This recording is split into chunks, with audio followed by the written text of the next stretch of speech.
नमस्कार दोस्तों, decode exam में आप सभी का स्वागत है। आज की क्लास में हम लोग डिस्कस करेंगे मॉक टेस्ट 60 जो कि आपके यूपीपीसीएस प्रीलिम्स और आरओ एआरओ दोनों परीक्षाओं के लिए बहुत ही महत्वपूर्ण है। तो चलिए आज की क्लास को स्टार्ट करते हैं मेरे साथ ऐश्वर्या सिंह के साथ। आज की क्लास में अगर आपको किसी भी तरीके का डाउट होता है तो आप लोग मुझे कमेंट बॉक्स में बता सकते हैं। आज के सेशन को स्टार्ट करने से पहले थोड़ी सी इंफॉर्मेशन मैं आप लोगों को देना चाहूंगी फाउंडेशन कोर्स के बारे में, जो कि डिकोड एग्जाम आप लोगों के लिए लेकर आया है। इस फाउंडेशन कोर्स को हमने लॉन्च किया है यूपीपीसीएस 2025 के लिए, जहां पर प्रीलिम्स और मेंस दोनों के सिलेबस को कवर किया जा रहा है। क्लास यहाँ पे सेपरेट फुल कोर्स आपको प्रोवाइड किया जाएगा सीसैट के लिए। मेंस में आपको आंसर्स को किस तरीके से लिखना है ये आपको बताया जाएगा। नोट्स आपको बायलिंगुअल नोट्स प्रोवाइड की जाएगी। रिकॉर्डेड वीडियो लेक्चर्स आपको प्रोवाइड किए जाएंगे एंड्रॉयड ऐप के थ्रू। और अगर आपको इस कोर्स से रिलेटेड कोई भी इंफॉर्मेशन चाहिए तो नीचे 2 व्हाट्सएप नंबर दिए गए हैं, इनमें से आप किसी भी एक व्हाट्सएप नंबर पे कांटेक्ट कर सकते हैं। डिकोड एग्जाम आप लोगों के लिए 2 अन्य कोर्सेज लेकर आया है। एक यूपीपीसीएस प्रीलिम्स 2025 टेस्ट सीरीज, जिसमें आप लोगों को 12,000 से ज्यादा प्रश्न मिल जाएंगे, और दूसरा जो है वो यूपीपीसीएस मुख्य परीक्षा उत्तर लेखन सीरीज है। ठीक है, यहाँ पर आपको मेंस में अपने आंसर्स को किस तरीके से लिखना है ये बताया जाएगा। क्लास अगर इन दोनों कोर्सेज में से किसी भी कोर्स के बारे में आपको कोई भी इंफॉर्मेशन चाहिए तो नीचे आपको कांटेक्ट नंबर दिया गया है, इस पर आप कांटेक्ट कर सकते हैं। चलिए आज की क्लास का हम पहला प्रश्न देखते हैं। लास्ट क्लास में भी मैंने आप लोग से डिस्कस किया था सस्टेनेबल डेवलपमेंट गोल से रिलेटेड क्वेश्चन को। आज की क्लास में भी हम एक क्वेश्चन को देखेंगे एसडीजी गोल से रिलेटेड। देखिए क्लास, एक दिन में आपको एसडीजी गोल नहीं याद होगा, लेकिन अगर आप रेगुलर इसको रिवाइज करोगे तो आपके दिमाग में चीजें बैठ जाएगी। ठीक है, तो मैं बार बार अपने हर स्टूडेंट से कहती हूँ रिवीजन बहुत ही जरूरी है। तो रिवीजन में कोताही मत करिएगा। नए कॉन्सेप्ट को पढ़िए, नए सब्जेक्ट को पढ़िए, बहुत अच्छी बात है, लेकिन रिवाइज भी करिए। रोज एक टाइम अपना स्पेसिफिक अलॉट करिए रिवीजन के लिए। लास्ट में जो हमने पढ़ा था, लास्ट डे में, इसके पहले वाले दिन में जो भी हमने पढ़ा था उसको बार बार रिवाइज करिए। ठीक है, तब आपके क्वेश्चंस जो मॉक टेस्ट में या फिर एग्जाम में गलत होते हैं वो गलत नहीं होंगे। तो देखिए पहला लक्ष्य आपको क्या दिया गया है, संख्या 1 में निर्धनता की समाप्ति। दूसरे में 6 में आपको दिया गया है लैंगिक समानता और महिला सशक्तिकरण की बात की गई है। और तीसरे में जलवायु परिवर्तन की बात की गई है और आपको बताना है सही उत्तर क्या है। ठीक है, यहाँ पर ध्यान दीजिएगा, बोला गया है which pair is not correctly match. ठीक है, कौन से युग्म संगत नहीं है। ध्यान दीजिएगा, कौन सा संगत नहीं है। अगर आप चाहें तो वीडियो को पॉज भी कर सकते हैं। लास्ट क्लास में आप में से किसी स्टूडेंट ने रिक्वेस्ट किया था कि मैम प्रश्न को बताने के बाद थोड़ा देर वेट कर लिया करिए ताकि हम प्रश्न को आसानी से पढ़ लें। तो आज मैं थोड़ा सा समय आप लोगों को दूंगी, आप इस प्रश्न को पढ़ लीजिए। प्रश्न बड़ा है, अगर आपको और समय की रिक्वायरमेंट होगी तो आप वीडियो को पॉज भी कर सकते हैं। तो बताइए गोल 1 आपका क्या था। गोल 1 में हमने गरीबी को खत्म करने की बात कही थी, नो पॉवर्टी। ठीक है, नो पॉवर्टी की बात हमने कही थी। फिर उसके बाद मैंने आपसे कहा था कि जब गरीबी खत्म हो जाएगी तो सबसे पहले इंसान क्या खाएगा, खाना खाएगा। तो 0 हंगर हो गया। ठीक है, और जैसे ही इंसान को खाना मिला तो उसका स्वास्थ्य कैसा हो जाएगा, अच्छा हो जाएगा। तो यहाँ पर हेल्थ की बात की गई है, गुड हेल्थ और वेलबींग की बात की गई है। फिर अब आप सोचिए, गरीबी खत्म, खाना मिला, हेल्थ अच्छी हो गई, तो अब आपकी दूसरी रिक्वायरमेंट क्या होगी, एजुकेशन। पढ़ाओ, पढ़ो और पढ़ाओ। तो गोल 1, गोल 2, गोल 3, गोल 4 ऐसे ही आप याद कर लेंगे। और जैसे ही आप एजुकेशन देंगे तो ये जो डिस्पैरिटी है ना, ये जो जेंडर डिस्पैरिटी है तो वो खत्म होगी। तो यहाँ पर हम जेंडर इक्वालिटी की बात करेंगे, याद रखिएगा। और मैंने आपको क्लास में बताया भी था कि गोल 5 जो है वहां पर हमने बात की है जेंडर इक्वालिटी की। ठीक है, और जब हम गोल 10 की बात करेंगे तो यहाँ पर हमने किसकी बात की है, हमने यहाँ पर रिड्यूस इनइक्वालिटी की बात की है। ठीक है, रिड्यूस इनइक्वालिटी की, यहाँ पर ध्यान दीजिएगा, यहाँ पर जेंडर की बात की गई है, सेक्स की बात की गई है। ठीक है, लड़के और लड़कियों में जो भेदभाव होते हैं उसको खत्म करने की बात की गई है, जेंडर इक्वालिटी की बात की है। और यहाँ पर रिड्यूस इनइक्वालिटी की बात की है। ठीक है, तो याद रहेगा। चलो, तो पहला गोल तो आपका बिल्कुल सही है, लेकिन सेकंड आपका गलत है, क्योंकि हमने जेंडर इक्वालिटी और विमेन एम्पावरमेंट की बात गोल 5 में की है। ठीक है, गोल 11 की बात करें क्लास, तो यहाँ पर हमने सस्टेनेबल सिटी की बात की है। क्लाइमेट चेंज की अगर हम बात करेंगे, क्लाइमेट चेंज, तो याद रखिएगा इसकी बात हमने 13 में की है। ठीक है। सी आपका अल्फाबेट में किस नंबर में आता है? ए बी सी, तो 1 2 3, तो 2 बार सीसी, तो क्लाइमेट चेंज सीसी है, ठीक है। तो सीसी किस में आएगा? 13 में आएगा, ये याद रखिएगा, 3 नंबर याद रखिएगा कि क्लाइमेट चेंज जो है सी हमारा 3 पे आता है, तो यहां पर हमारा 13 पे, ठीक है, क्लाइमेट चेंज की बात की है। तो ये भी आपका क्या हो गया? गलत हो गया। तो यहां पर आपका सही उत्तर क्या होगा? बोला गया है which of the following is not compatible with respect to the sustainable development goal. तो यहां पर आपका सही उत्तर ए हो जाएगा। 2 और 3 दोनों गलत दिया गया है। अब जल्दी से क्विक रिवीजन करते हैं। सबसे पहले क्या करोगे? गरीबी को खत्म करोगे। जैसे ही गरीबी खत्म हुई, सबसे पहले क्या करोगे? जाके ढेर सारा खाना खरीदोगे और खाना खाओगे, और जैसे ही शरीर में खाना गया, शरीर में ताकत आएगी, आपकी हेल्थ अच्छी होगी। अब शरीर स्वस्थ है तो उसको पढ़ाओ, एजुकेशन प्रोवाइड करो, तो क्वालिटी एजुकेशन की बात की गई है। और जैसे ही आप क्वालिटी एजुकेशन प्रोवाइड करोगे ना, जब आप शिक्षित होगे तो आपको समझ में आएगा जो समाज में ये डिस्क्रिमिनेशन है जेंडर को लेके, ठीक है, वो आप खत्म करने का प्रयास करोगे, तो जेंडर इक्वालिटी को प्रमोट करोगे। समझ में आ रहा है? अब जेंडर इक्वालिटी तक आपने कर लिया। अब यहाँ पे 6वें नंबर पे आपके यूपी पीसीएस में पूछा गया था कि 6th गोल आपका किस चीज से रिलेटेड है? तो स्वच्छ पानी से, क्लीन वाटर से। तो चलो यहाँ पर हम लोग वाटर की बात कर लेते हैं। वाटर के बाद हम क्या करते हैं? ऊर्जा की बात करते हैं, इलेक्ट्रिसिटी की, क्लीन एनर्जी की। अब आप सोचो एसडीजी की बात हो रही है, तो यहाँ पर जब भी हम एनर्जी की बात करेंगे, ठीक है, हम ऊर्जा की बात करेंगे, तो हम किस तरीके की ऊर्जा की बात करेंगे? रिन्यूएबल सोर्स ऑफ एनर्जी की बात करेंगे, क्लीन एनर्जी की बात करेंगे।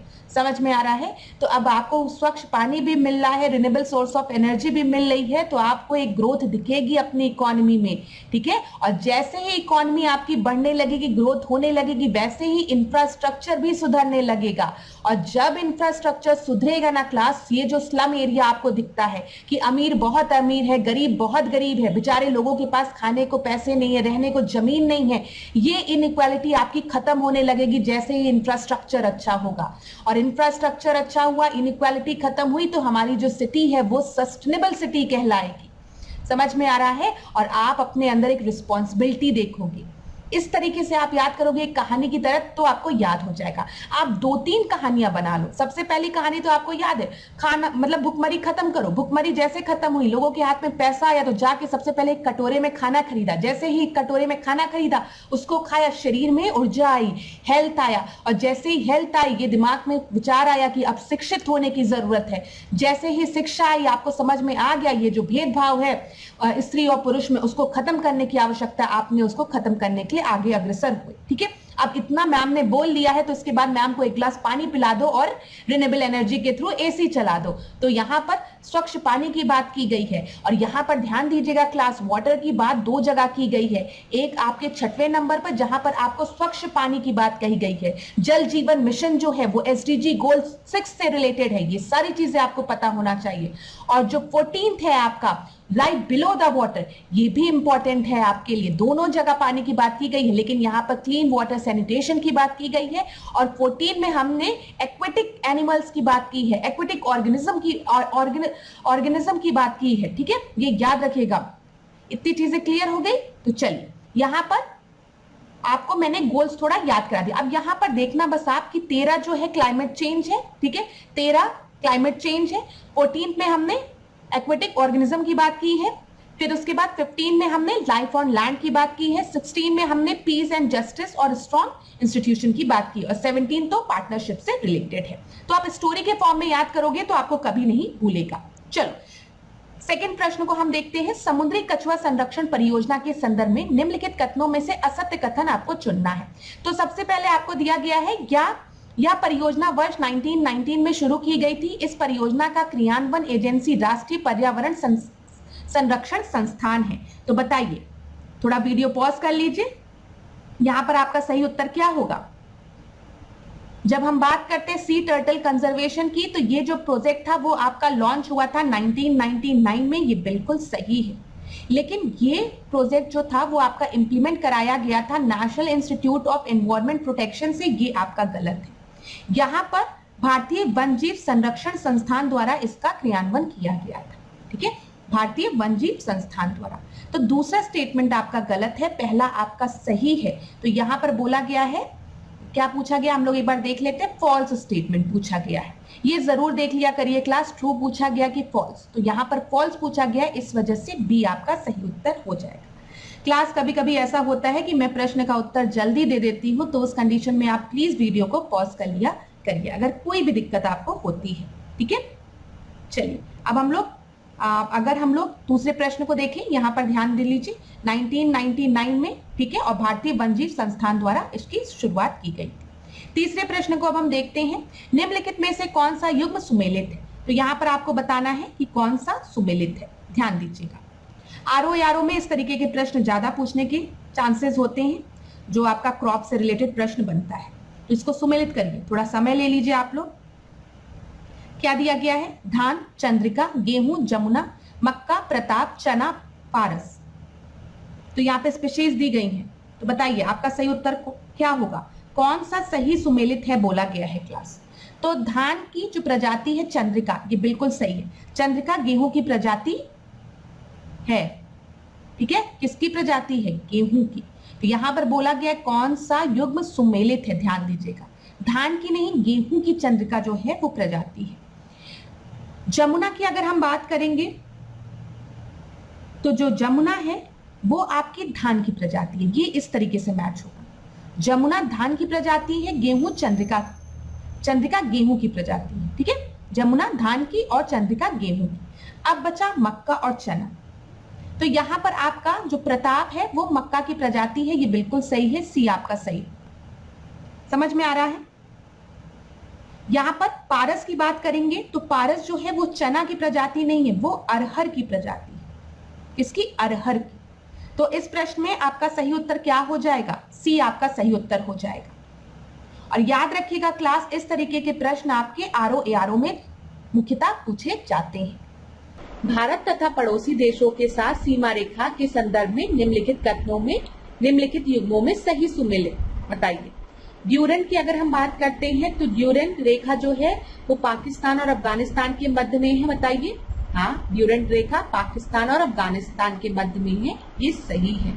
मैकमोहन रेखा जो है वो भारत और चाइना के बीच में है, और अगर आप देखेंगे तो अरुणाचल प्रदेश में है मैकमोहन रेखा, तो चीन और अरुणाचल प्रदेश में सही है। रेड क्लिफ रेखा की बात करेंगे तो आप सभी को पता है ये भारत और पाकिस्तान के मध्य में है, तो यहाँ पर तीनों ही जो आपके दिए गए हैं वो बिल्कुल सही है। अच्छा, अगर हम पाक स्ट्रेट की बात करेंगे तो पाक स्ट्रेट किन किन लैंड बॉडीज को सेपरेट करता है, तो भारत को श्रीलंका से अलग करता है, ये याद रखिएगा, ठीक है। भारत और श्रीलंका के बीच पाक जल संधि है। अगला हम देखते हैं 5वां प्रश्न, ब्लैक होल की जानकारी सर्वप्रथम किसने दी थी। तो बताइए किसने दी थी, हरमान बंडी ने, एस चंद्रशेखर ने, ठीक है, कोपरनिकस ने, या फिर हबल ने। तो आप सभी को पता है कि जो ब्लैक होल से रिलेटेड जो पहली बार प्रतिपादन किसके द्वारा किया गया था, तो ये चंद्रशेखर द्वारा किया गया था, तो बी आपका एस चंद्रशेखर सही उत्तर है। अगला प्रश्न हम देखेंगे 6वां प्रश्न, बेतार संचार पृथ्वी की सतह को निम्न के द्वारा परावर्तित किया जाता है। यहाँ पर वायरलेस कम्युनिकेशन की बात की गई है क्लास, और बोला गया है वायरलेस कम्युनिकेशन में जो सिग्नल्स है वो आपके पृथ्वी के किस लेयर से रिफ्लेक्ट होते हैं, are reflected by which layer of the earth atmosphere. तो बताइए ट्रोपोस्फियर, क्षोभ मंडल, समताप मंडल, आयन मंडल या फिर बहिर्मंडल मंडल। तो यहाँ पर आपका सही उत्तर क्या हो जाएगा बताइए, यहाँ पर आयन मंडल जो है वो आपका मेजर रोल प्ले करती है सिग्नल्स को रिफ्लेक्ट करने के लिए वायरलेस कम्युनिकेशन में। अब यहाँ पर क्लास देख लीजिए, आपको पता है ये हमारा पृथ्वी है, पृथ्वी आपको दिख रहा है, पृथ्वी के जो सबसे यहाँ पर लेयर है वो कौन सी लेयर है, वो आपकी है ट्रोपोस्फियर, ठीक है।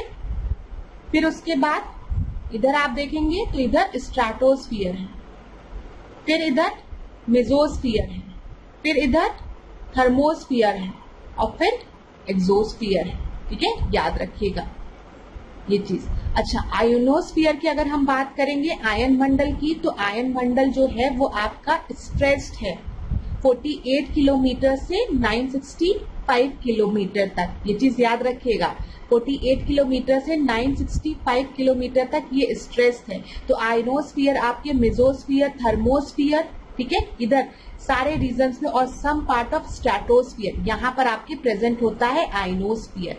याद रखिएगा, जहां पर भी आयंस हैं उसको, जहां पर भी चार्ज पार्टिकल्स हैं उस लेयर को हम आयनोस्फीयर कहते हैं। और आयनोस्फीयर आपकी पूरी स्ट्रेच है 48 किलोमीटर से 965 किलोमीटर तक, जिसमें कि आपके मेसोस्फीयर भी आता है, थर्मोस्फीयर भी आता है, स्ट्रेटोस्फीयर भी आता है। और ये आयनोस्फीयर में चार्ज पार्टिकल होने की वजह से ही इसी के थ्रू हम कम्युनिकेशन, वायरलेस कम्युनिकेशन करते हैं। ठीक है, तो ये बहुत ही इंपॉर्टेंट रोल प्ले करता है रेडियो कम्युनिकेशन में, इन सब चीजों में। तो ये चीज क्लियर हो गई क्लास।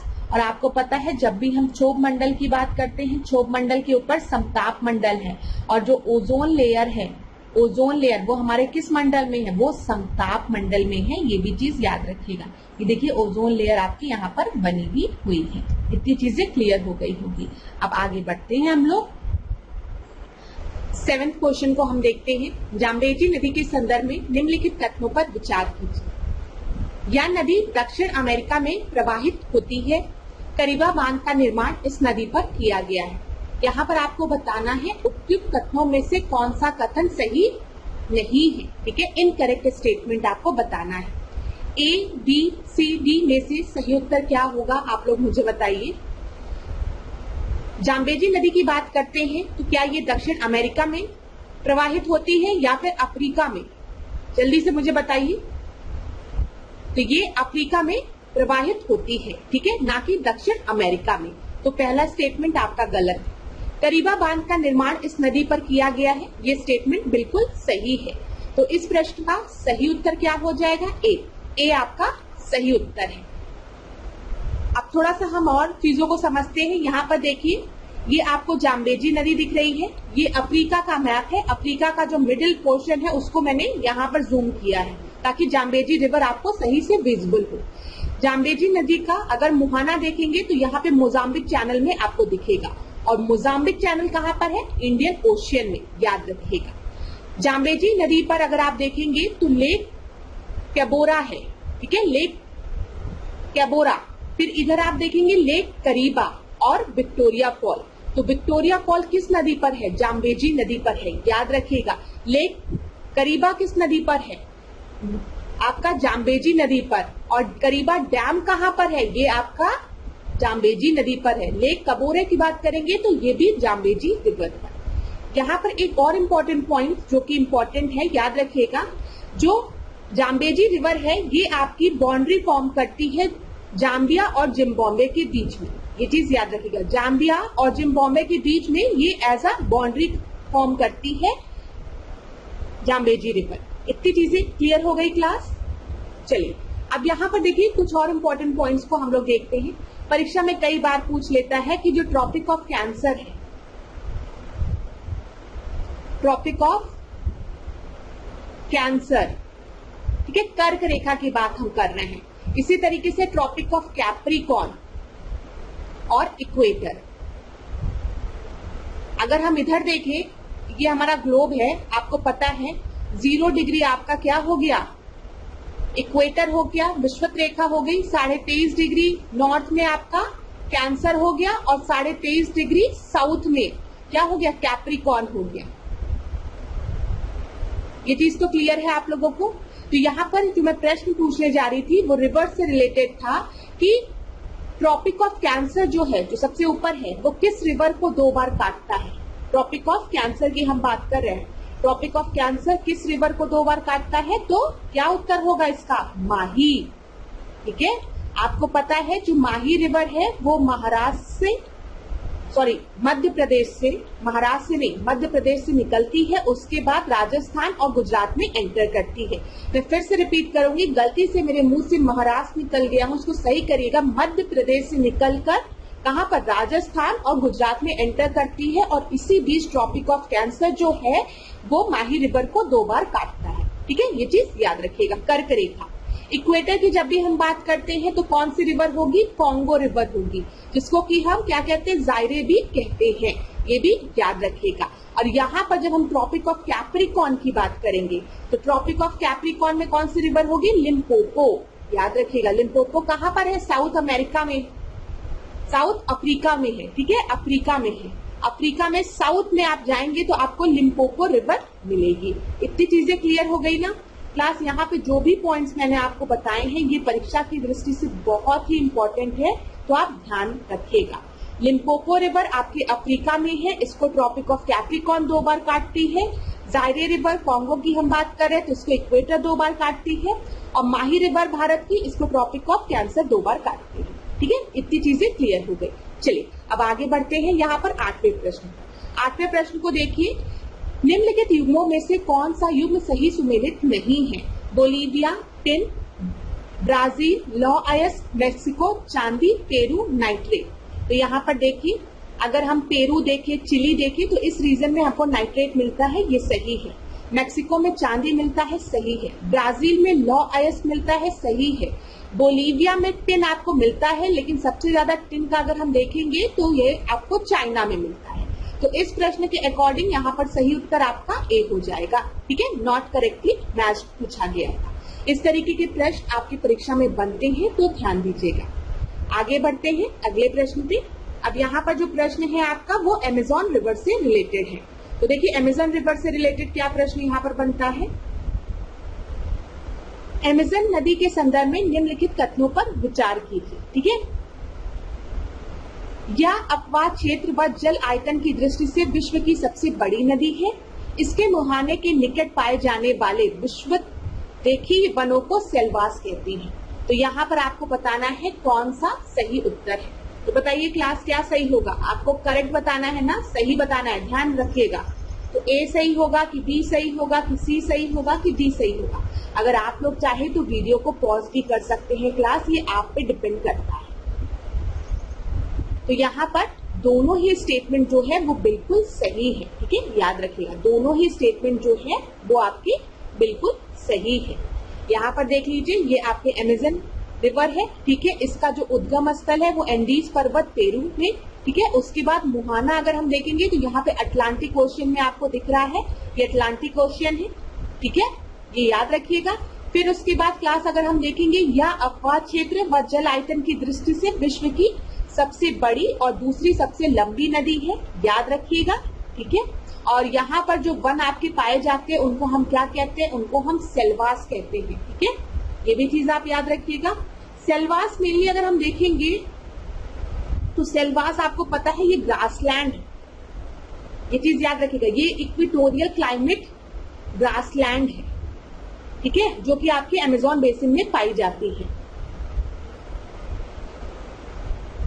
और क्या याद रखेंगे आप यहाँ पर? यहाँ पर याद रखिएगा मडीरा, मडीरा जो है वो इसकी सबसे बड़ी सहायक नदी है। क्या रखना है याद आपको? मडीरा। ठीक है, याद रखिएगा। चलिए अब आगे बढ़ते हैं अगले प्रश्न पे, 10वें प्रश्न। 10वें प्रश्न को क्लास देखिए। प्रसिद्ध औद्योगिक क्षेत्र रुhr बेसिन किस देश में स्थित है? जर्मनी में, रूस में, ब्रिटेन में या फिर चीन में? ये तो बहुत ही आसान प्रश्न है, आपको पता है रुhr बेसिन जो है वो जर्मनी में है। ये आपका सही उत्तर है। रुhr बेसिन किस चीज के लिए फेमस है? कोयले के लिए फेमस है। ठीक है, फिर अगर हम भारत में देखेंगे, भारत में किसे रुhr कहा जाता है? तो छोटा नागपुर प्लेटू को, ये भी याद रखिएगा। भारत का रुhr किसे कहा जाता है? छोटा नागपुर प्लेटू को। आगे बढ़ते हैं 11वें प्रश्न पे। आटाकामा मरुस्थल के संदर्भ में निम्नलिखित कथनों पर विचार कीजिए। यह वेनेजुला में स्थित सूक्ष्म मरुस्थल है, यहाँ विश्व का सबसे बड़ा नाइट्रेट भंडार पाया जाता है। तो बताइए क्लास यहाँ पर क्या सही होगा? जो आपका आटाकामा मरुस्थल है वो कहाँ पर स्थित है? वो आपका वेनेजुला में स्थित है, बताइए। दूसरा आपको दिया गया है, यह विश्व का सबसे बड़ा नाइट्रेट भंडार पाया जाता है, यहाँ पर सही आपको बताना है। तो अटाकामा मरुस्थल आपका चिली में है और दक्षिण पेरू में है। ठीक है, अभी मैंने आपको बताया कि जब भी हम नाइट्रेट की बात करेंगे तो नाइट्रेट हमको सबसे ज्यादा अमाउंट में चिली में पाया जाता है। फिर उसके बाद साउथ मतलब पेरू के साउथ रीजन में अगर हम देखेंगे थोड़ा सा उधर भी मिलता है, क्योंकि पेरू आपका ऊपर है, फिर चिली है। अभी हम दिखाते हैं मैप में आपको, या गलत है यहाँ पर, वेनेजुला में नहीं, चिली और पेरू में। यह विश्व का सबसे बड़ा नाइट्रेट भंडार पाया जाता है यहाँ पर, ये सही है। तो बी आपका सही उत्तर होगा। मैप में देख लेते हैं, ये देखिए साउथ अमेरिका का मैप है। इधर आपको पेरू दिख रहा है ना, इधर आपको चिली दिख रहा है। ठीक है, और ये देखिए ये आपका क्या है? ये आपका अटाकामा डेजर्ट है। अटाकामा डेजर्ट आपको साउथ पेरू में, ये पेरू का साउथ रीजन है और इधर चिली का रीजन है इतना, ठीक है, याद रखिएगा। तो ज्यादातर नाइट्रेट जो है वो चिली में पाया जाता है और अटाकामा डेजर्ट का भी ज्यादा लार्ज पोर्शन आपका चिली में आता है। अभी हमने अमेजन नदी की बात की है, तो ये देखिए ये अमेजन नदी है, ठीक है, जिसका की मुहाना कहाँ पर था, अटलांटिक ओशियन में था, हमने आपसे अभी डिस्कस किया था। ये सब चीजें क्लियर हो रही होगी।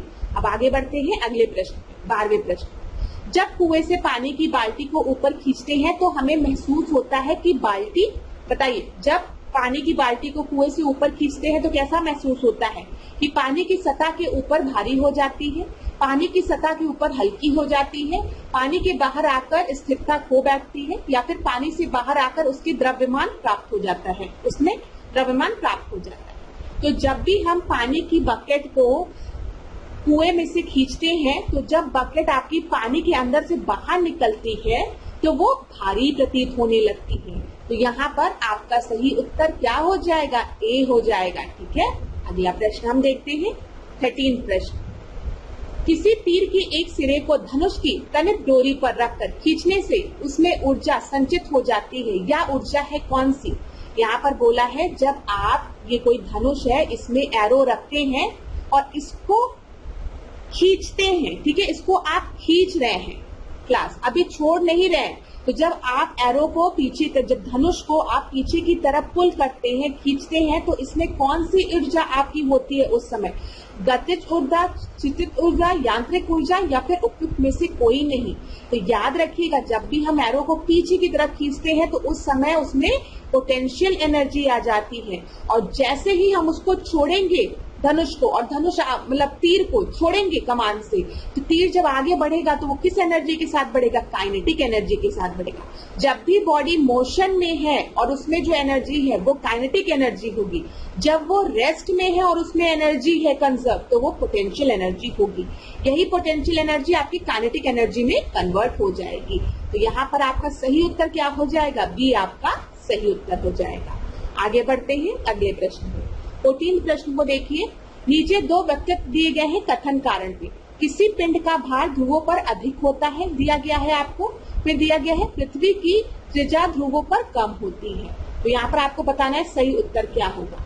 तो देखिए क्लास, अगर हम देखें, जो वेट होता है वो mg होता है, weight is equal to mg, जहाँ पे m मास होता है, g ग्रेविटी होती है, ठीक है, ये चीज याद रखिए। किसी पिंड का भार ध्रुवों पर अधिक होता है, ध्रुवों पर अधिक होता है बोला गया है, यहाँ पे याद रखिएगा। तो पोल्स पर अधिक होता है, और the radius of equator is less at the pole. अब यहाँ पर देखिए, ग्रेविटेशनल जो पुल होता है, ग्रेविटी जो होती है वो पोल्स पे ज्यादा होती है, इसी वजह से जो वेट होता है वो आपका पोल्स पे ज्यादा होता है।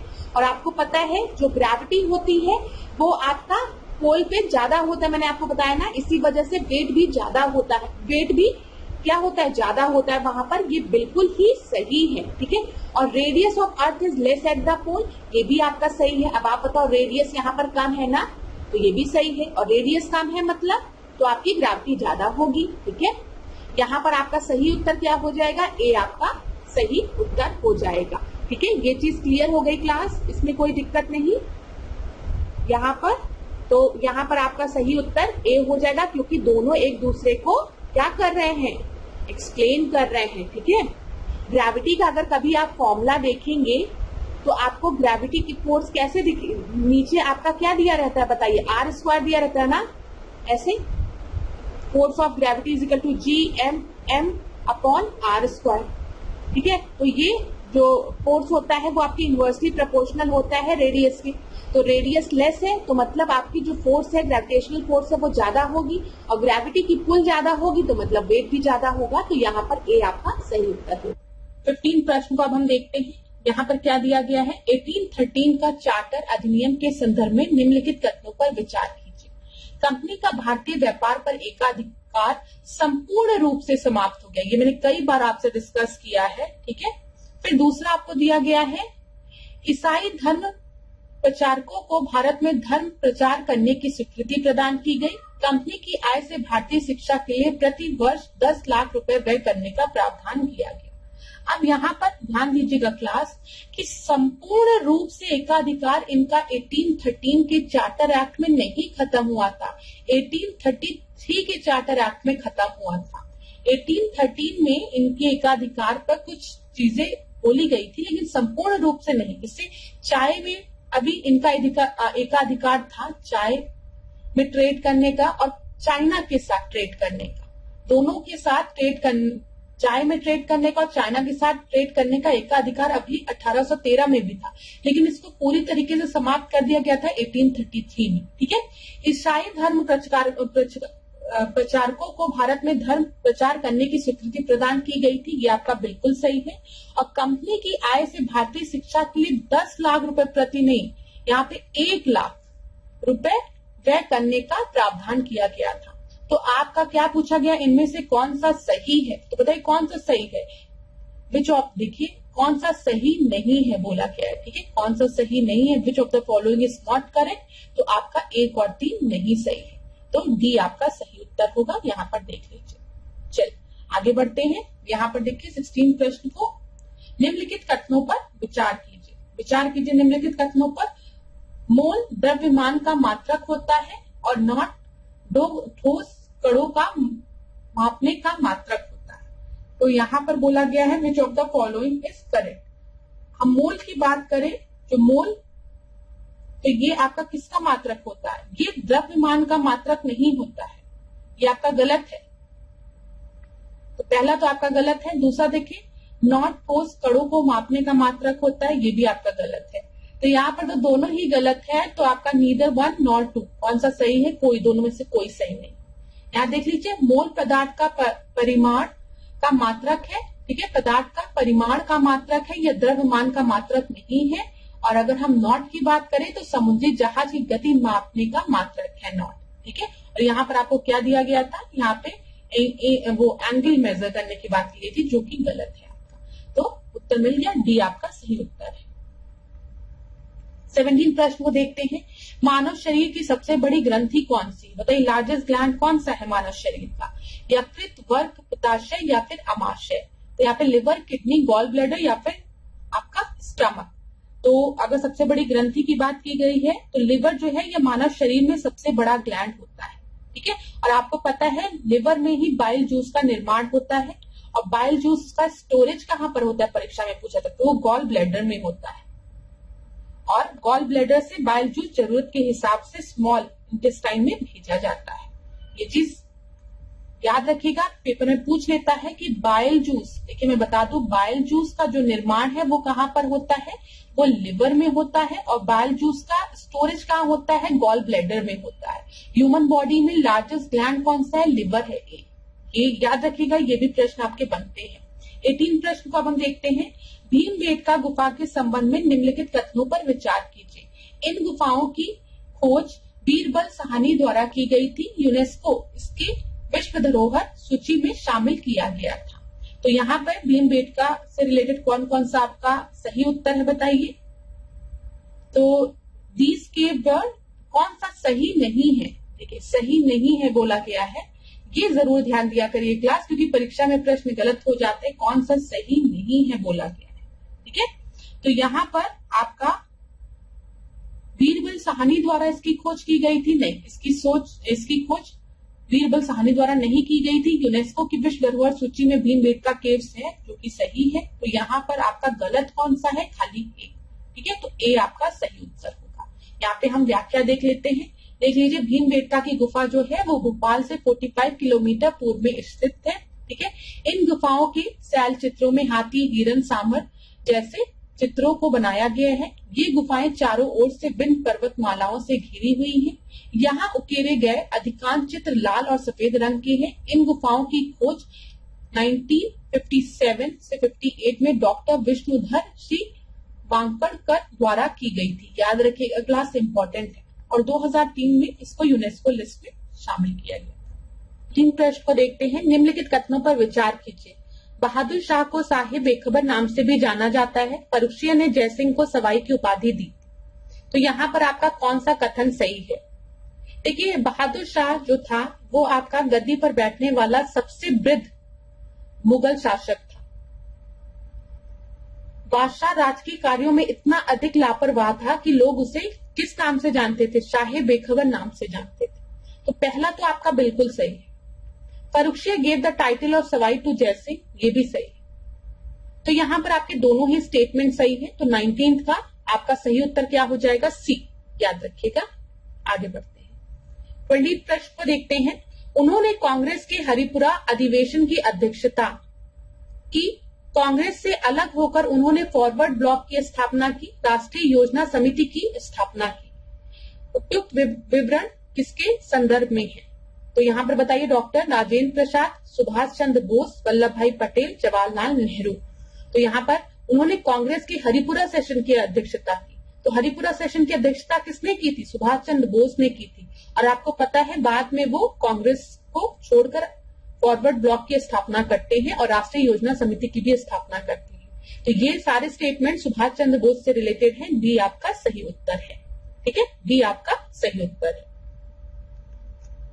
यहाँ पर देखते हैं, सुभाष चंद्र बोस ने जवाहरलाल नेहरू के साथ मिलकर कांग्रेस को समाजवादी दिशा प्रदान की और उसे सर्वाहार वर्ग के प्रति और अधिक प्रतिबद्ध बनाने का प्रयास किया। सुभाष चंद्र बोस ने नेहरू रिपोर्ट के निर्माण में योगदान दिया, कांग्रेस में हरिपुरा अधिवेशन की अध्यक्षता की तथा राष्ट्रीय योजना समिति की स्थापना की।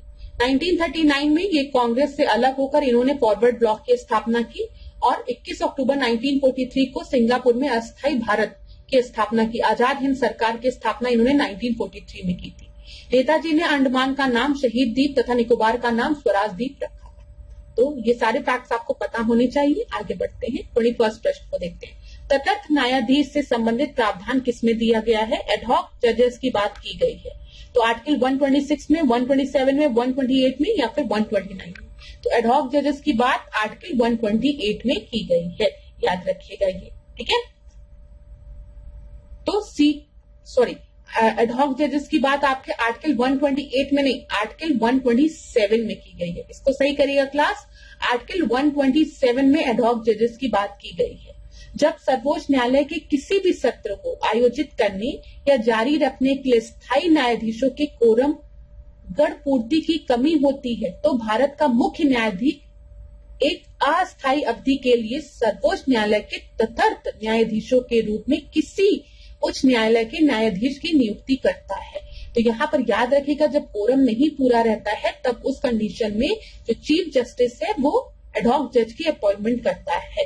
ठीक है, यहाँ पर वो परामर्श किससे लेता है? राष्ट्रपति की सहमति, पूर्ण सहमति होनी चाहिए, उसके बाद नियुक्ति करता है। लेकिन कौन करता है? मुख्य न्यायाधीश करता है, ये याद रखिएगा। यहाँ पर आपका सही उत्तर क्या हो जाएगा? 127। ठीक है, इसको सही कर लीजिएगा। अगले प्रश्न को देखते हैं। कोरियोलिस बल के संदर्भ में निम्नलिखित कथनों पर विचार कीजिए। कोरियोलिस बल उत्तरी गोलार्ध में पवन की दिशा को अपनी मूल दिशा से दाहिनी और विपेक्षित करता है और विषुवत वृत्त पर यह अधिकतम होता है। कोरियोलिस जो फोर्स होता है वो डिफ्लेक्ट करता है wind to right of its original direction in the northern hemisphere and it is maximum at equator. यहाँ पर क्या बोला गया? देखिए क्लास, कोरियोलिस फोर्स की वजह से, अगर हम नॉर्दर्न हेमिस्फीयर की बात कर रहे हैं, ठीक है, तो यहाँ पर इस फोर्स की वजह से जो विंड का डायरेक्शन है वो अपनी ओरिजिनल डायरेक्शन से राइट की तरफ वो होता है। ठीक है, रिफ्लेक्ट करता है। तो कोरियोलिस बल उत्तरी गोलार्ध में पवन की दिशा को अपनी मूल दिशा से दाहिनी ओर तथा दक्षिण गोलार्ध में बाई ओर विक्षेपित करता है, डिफ्लेक्ट करता है। ये चीज याद रखिएगा अपनी नॉर्मल पोजीशन से। तो पहला तो आपका सही है। यहां पर दिया गया या आपका अधिकतम होता है इक्वेटर पे नहीं, कोरियोलिस जो फोर्स होता है वो अधिकतम होता है ध्रुवों पे। ठीक है, और इक्वेटर पे तो ये अनुपस्थित होता है। तो यहाँ पर आपका सही उत्तर क्या होगा? केवल ए। ठीक है, ये याद रखिएगा। जब हम बात करते हैं नॉर्दर्न हेमिस्फीयर की तो जो विंड का डायरेक्शन है वो राइट उसमें रिफ्लेक्ट होता है, और जब हम बात करते हैं सदर्न हेमिस्फीयर की तो वो बाई ओर। ठीक है, तो ए आपका सही उत्तर हो गया। 24 देखते हैं। भोपाल गैस दुर्घटना का कारण क्या था? ये एक आसान सा प्रश्न है और कई बार पूछा प्रश्न है। मिथाइल आइसोसाइनाइड का रिसाव, नाइट्रोजन डाइऑक्साइड का, सल्फर डाइऑक्साइड का, कार्बन मोनोऑक्साइड का। ये आप सभी को पता है, मिथाइल आइसोसाइनाइड के रिसाव की वजह से भोपाल गैस दुर्घटना हुई थी। अगला प्रश्न हम देखेंगे। पच्चीसवां प्रश्न देखिए क्या लिखा हुआ है। निम्नलिखित कथनों पर विचार कीजिए। 1857 के विद्रोह के दमन के पश्चात ब्रिटिश सरकार ने सेना के पुनर्गठन के लिए पील कमीशन का गठन किया था, ठीक है, और सूर्यास्त का नियम स्थायी बंदोबस्त व्यवस्था से संबंधित था। तो यहाँ पर आपका दोनों ही स्टेटमेंट बिल्कुल सही है, सी आपका सही उत्तर होगा। अच्छा क्लास, जैसे अभी मैंने आपको उत्तर बहुत जल्दी दे दिया, तो अगर किसी स्टूडेंट को ऐसा लगता है कि मैम आप उत्तर बहुत जल्दी दे रही हैं, तो आप वीडियो को पॉज करके उत्तर दे लिया करें, ठीक है। चलिए यहाँ पर देखते हैं। 1857 के विद्रोह के दमन के पश्चात ब्रिटिश सरकार ने पुनर्गठन के लिए पील कमीशन का गठन किया था, याद रखिएगा, जिसमें भारतीय रेजिमेंटों का जातीय, समुदाय, धर्म के आधार पर विभाजित किया गया था। बंगाल में यूरोपीय सैनिकों का भारतीय सैनिकों से 1:2 का अनुपात रखा गया, ठीक है, जबकि मद्रास तथा मुंबई में यह अनुपात 1:3 रखा गया, ये याद रखिएगा।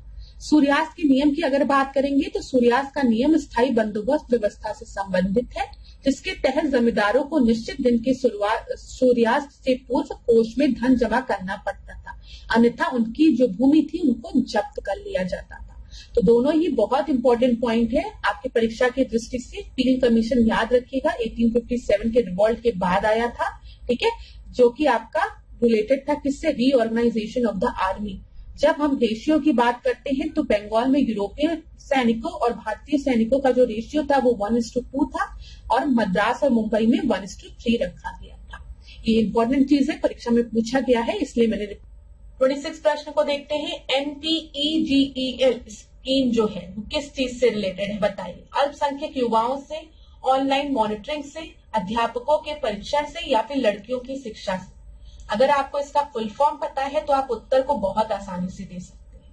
फुल फॉर्म इसका जानते हैं क्या है, नेशनल प्रोग्राम फॉर, अब मैं थोड़ा सा वेट करूंगी, आप लोग आंसर दीजिए। ABCD में से क्या सही उत्तर होगा बताइए जल्दी से। फॉर, अब उत्तर मिल जाएगा आपको, education of girls at elementary level. तो यहां पर आपको उत्तर मिल गया, क्या है उत्तर, डी है, लड़कियों की शिक्षा से रिलेटेड है। आगे बढ़ते हैं 27 प्रश्न को। किस समिति ने नाबार्ड की सिफारिश की थी, तो बताइए किसने की थी। हरिशंकर उपाध्याय ने, तेज नारायण ने, शिव रमन ने, या फिर सीताराम नायडू ने। तो यहाँ पर ये एक आसान सा प्रश्न है, सी आपका सही उत्तर है, शिव रमन ने, ठीक है। 12 जुलाई 1982 में कृषि तथा ग्रामीण विकास के लिए राष्ट्रीय bank NABARD, national bank for agriculture and rural development की स्थापना नाबार्ड अधिनियम 1981 के तहत श्री रमन कमेटी की संस्तुति पर हुई थी। तो सी सही उत्तर है। 28वां प्रश्न देखते हैं। निम्नलिखित में राज्यपाल के संबंध में क्या गलत है। गवर्नर से रिलेटेड आपको स्टेटमेंट दिए गए हैं और आपसे पूछा गया है कौन सा आपका गलत है। राज्यपाल को ना तो जनता द्वारा सीधे चुना जाता है और ना ही अप्रत्यक्ष रूप से राष्ट्रपति की तरह। राज्य में राज्यपाल का कार्यालय केंद्र सरकार के अधीन रोजगार है। तो यहाँ पर बोला गया है आपका कौन सा इनकरेक्ट, ठीक है। तो आपको पता है जब भी हम राज्यपाल की बात करते हैं, हम गवर्नर की बात करते हैं, तो गवर्नर को ना तो जनता द्वारा सीधे चुना जाता है और ना ही अप्रत्यक्ष रूप से राष्ट्रपति की तरह, ठीक है। कोई भी संवैधानिक प्रक्रिया के तहत इनका चुनाव नहीं होता है। राष्ट्रपति जो है आपको पता है उसकी, जब भी हम राज्यपाल की बात करते हैं तो इनकी नियुक्ति राष्ट्रपति के मोहर लगे आज्ञा पत्र के माध्यम से होती है। तो ये तो बिल्कुल सही है कि ना ही इनका इलेक्शन डायरेक्टली होता है, ना ही इनडायरेक्टली प्रेसिडेंशियल इलेक्शन की तरह इनको राष्ट्रपति द्वारा चुना जाता है, ठीक है। ये चीज याद रखिएगा, ये एकदम सही है आपका ना, ये बिल्कुल सही है। दूसरा दिया गया है राज्य में राज्यपाल का कार्यकाल केंद्र सरकार के अधीन रोजगार है। तो ये आपका गलत है। राज्य में राज्यपाल का कार्यकाल केंद्र सरकार के अधीन रोजगार नहीं है या एक स्वतंत्र संवैधानिक कार्यालय है, ये चीज याद रखिएगा, या आपके केंद्र सरकार के अधीनस्थ नहीं है, ठीक है। इसी वजह से ये आपका क्या हो गया, गलत हो गया। और यहाँ पर आपका पूछा गया इनकरेक्ट, कौन सा आपका गलत है, तो दूसरा आपका गलत है, पहला आपका सही है, दूसरा गलत है। उत्तर क्या हो जाएगा, केवल 2। समझ में आ गया ना क्लास। कभी भी अगर आपसे कोई कहे कि राज्यपाल का जो कार्यालय है वो केंद्र सरकार के अधीन है, तो आप कहेंगे नहीं, ये एक स्वतंत्र कार्यालय है। ठीक है, चलिए 29 प्रश्न को देखते हैं। कौन सा कथन आपका सही है बोला गया है, तो देखिए क्लास, लोकसभा और राज्यसभा दोनों मंत्रिमंडल को अविश्वास प्रस्ताव पारित कर हटाया जा सकता है। अरे ये तो मैं बोलते बोलते थक गई। जो राज्यसभा है वो आपका परमानेंट हाउस है। परमानेंट हाउस मतलब वो कभी भी डिसॉल्व नहीं हो सकता है। तो नो कॉन्फिडेंस मोशन आपका खाली लोकसभा में लाया जा सकता है, राज्यसभा में नहीं लाया जा सकता है। ठीक है, ये बिल्कुल आपका गलत हो गया क्योंकि राज्यसभा बोल दिया गया है यहाँ पर।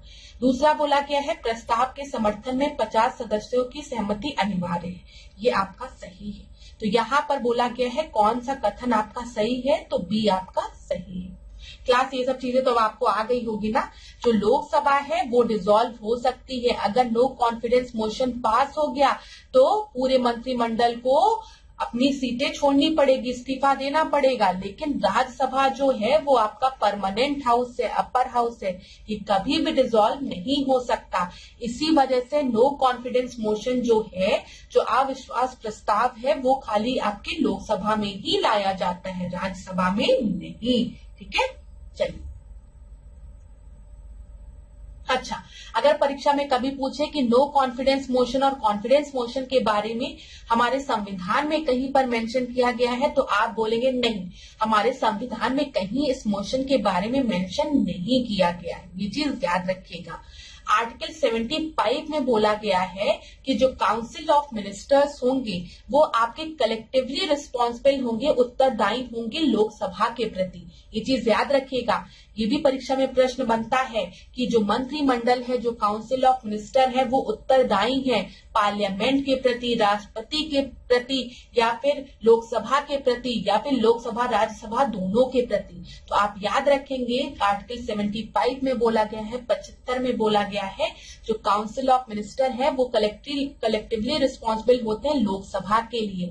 पार्लियामेंट में मत कंफ्यूज होइएगा, एक बार परीक्षा में प्रश्न पूछा था, पहला ऑप्शन पार्लियामेंट दिया था तो स्टूडेंट्स पार्लियामेंट लगा के आए थे, नहीं, लोकसभा के प्रति उत्तरदायी होते हैं वो। ठीक है, यहाँ पर हमको नो कॉन्फिडेंस मोशन को एडमिट करने के लिए 50 मेंबर्स के सपोर्ट की जरूरत होती है, ये बिल्कुल सही है। ठीक है, ये चीज याद रखिएगा।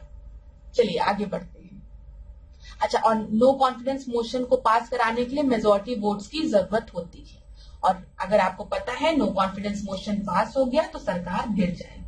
तीसरे प्रश्न को देखते हैं। ध्यान आकर्षण प्रस्ताव, कॉलिंग अटेंशन प्रस्ताव, ये कहाँ का है, जापान का है, अमेरिका का है, या फिर भारत का है, बताइए।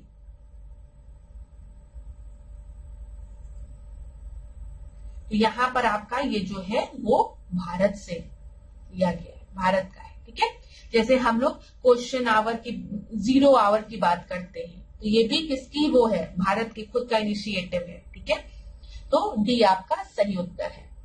0 आवर भी याद रखिएगा।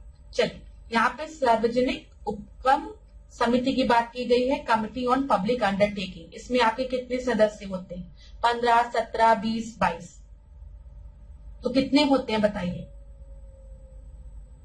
इसमें आपके 22 सदस्य होते हैं, याद रखिएगा।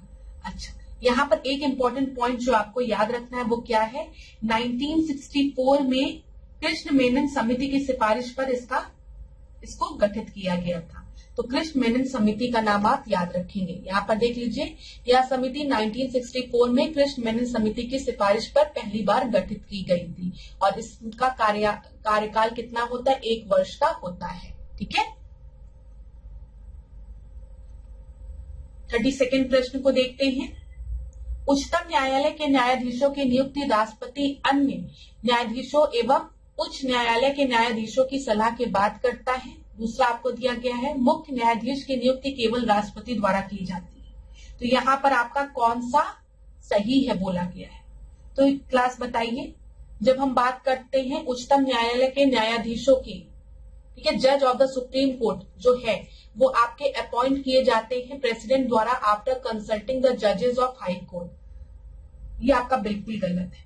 ठीक है, यहाँ पर ये याद रखिएगा, भारत के मुख्य न्यायाधीश की नियुक्ति भारत के राष्ट्रपति द्वारा, अगर हम देखेंगे तो संविधान के अनुच्छेद 124 आर्टिकल 124 क्लॉज सेकेंड खंड 2 में दी गई है। इसमें क्या बोला गया है, यहाँ पर जो CJI है, चीफ जस्टिस ऑफ इंडिया है, उसकी नियुक्ति राष्ट्रपति करता है। ठीक है, अगर राष्ट्रपति चाहे तो वो सलाह मशवरा कर सकता है, किससे, सर्वोच्च न्यायालय और उच्च न्यायालय के ऐसे न्यायाधीशों से जिनसे वो आवश्यक मतलब जिनसे सलाह लेना वो आवश्यक समझे। ठीक है, ये चीज याद रखिएगा। रुकिए मैं आपको स्टेटमेंट के फॉर्म में इसको बताती हूँ। यहाँ पर आप देखिए जरा, यहाँ पर क्या लिखा है, भारत के मुख्य न्यायाधीश की नियुक्ति भारत के राष्ट्रपति द्वारा संविधान के अनुच्छेद 122 खंड 2 के तहत की जाती है। ठीक है, ये चीज क्लियर है आपको। यहाँ पर याद रखिएगा, जो राष्ट्रपति है, प्रेसिडेंट है, वो अगर चाहे तो कंसल्ट कर सकता है कुछ जजेस को, जिनको कि वो नेसेसरी समझता है। यहाँ पर देखिए, सर्वोच्च न्यायालय और उच्च न्यायालय के ऐसे न्यायाधीशों के परामर्श के बाद राष्ट्रपति द्वारा मुख्य न्यायाधीश की नियुक्ति की जाती है, जैसे वो आवश्यक समझता है। ठीक है, ये चीज समझिएगा, यहाँ पर वो आवश्यक समझता है बहुत इंपॉर्टेंट लाइन है। तो यहाँ पर ये जो लाइन आपको दी गई है कि सुप्रीम कोर्ट के जजेस आपके अपॉइंट किए जाते हैं by the president after consulting the जजेस ऑफ हाई कोर्ट और सुप्रीम कोर्ट, ये आपका गलत है। ठीक है, chief justice appointed by the president only, ये भी गलत है। चीफ जस्टिस जो है वो प्रेसिडेंट अपॉइंट करता है आफ्टर कंसल्टिंग द जजेस of supreme court and high court as he thinks deems necessary. ठीक है, ये चीज याद रखिएगा। तो यहाँ पर दोनों ही आपका गलत है, डी आपका सही उत्तर है। ये चीज क्लियर हो गया क्लास आपको। ठीक है, ये चीज याद रखिएगा। अब जो अदर जजेस हैं उनकी अपॉइंटमेंट कैसे होती है, उनकी अपॉइंटमेंट भी प्रेसिडेंट के द्वारा की जाती है, लेकिन यहाँ पर प्रेसिडेंट कंसल्ट करता है चीफ जस्टिस ऑफ इंडिया को, और यहाँ पर जो प्रेसिडेंट कंसल्ट करता है चीफ जस्टिस ऑफ इंडिया को, ये परामर्श जो है वो जरूरी है। ये चीज याद रखिएगा। देखिए, अन्य न्यायाधीशों की, अदर जजेस की बात कर रहे हैं, अन्य न्यायाधीशों की नियुक्ति राष्ट्रपति द्वारा मुख्य न्यायाधीश, चीफ जस्टिस और सर्वोच्च न्यायालय और उच्च न्यायालय के ऐसे अन्य न्यायाधीशों से परामर्श करने के बाद की जाती है जिन्हें वह आवश्यक समझता है। लेकिन मुख्य न्यायाधीश के अलावा किसी अन्य न्यायाधीश की नियुक्ति के मामले में मुख्य न्यायाधीश का परामर्श अनिवार्य होता है। ये याद रखिएगा। जब प्रेसिडेंट अदर जजेस की अपॉइंटमेंट करता है, ठीक है, चीफ जस्टिस को छोड़ के दूसरे जजेस का जब वो अपॉइंटमेंट करता है, तो यहाँ पर चीफ जस्टिस से परामर्श लेना अनिवार्य है। ये चीज मैं आपको बताना चाहती हूँ। परीक्षा में कभी ये शब्द आए ना कि जब दूसरे न्यायाधीशों की नियुक्ति करता है उस समय प्रेसिडेंट को मुख्य न्यायाधीश से परामर्श लेना अनिवार्य होता है, तो वो बिल्कुल सही रहेगा। ठीक है, ये चीज याद रखिएगा। प्रेसिडेंट ही है वो आपके चीफ जस्टिस की भी अपॉइंटमेंट कर रहा है और अदर जजेस की भी अपॉइंटमेंट वही कर रहा है। लेकिन जब वो अदर जजेस की अपॉइंटमेंट करेगा तो चीफ जस्टिस से एडवाइस लेना अनिवार्य होता है। ये चीज आपको याद रखना है। और जब वो चीफ जस्टिस की अपॉइंटमेंट करेगा तो जो दूसरे जजेस से वो एडवाइस ले, वो आपका उस पर डिपेंड करता है। अगर वो आवश्यक समझे और उसमें अनिवार्य शब्द का प्रयोग नहीं किया गया है। ठीक है, ये चीज याद रखिएगा।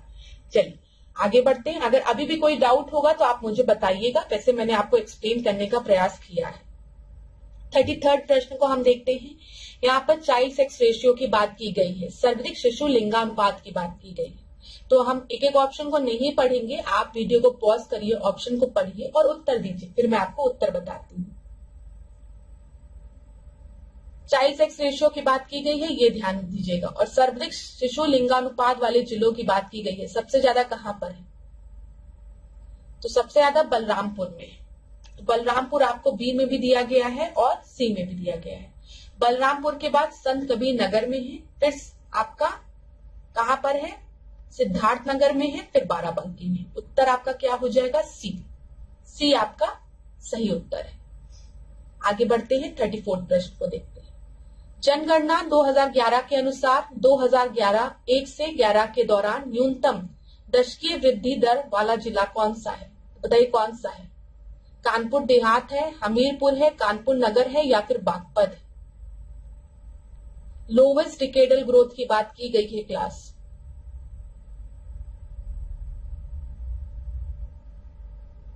तो यहाँ पर आपका सही उत्तर जो है वो है कानपुर।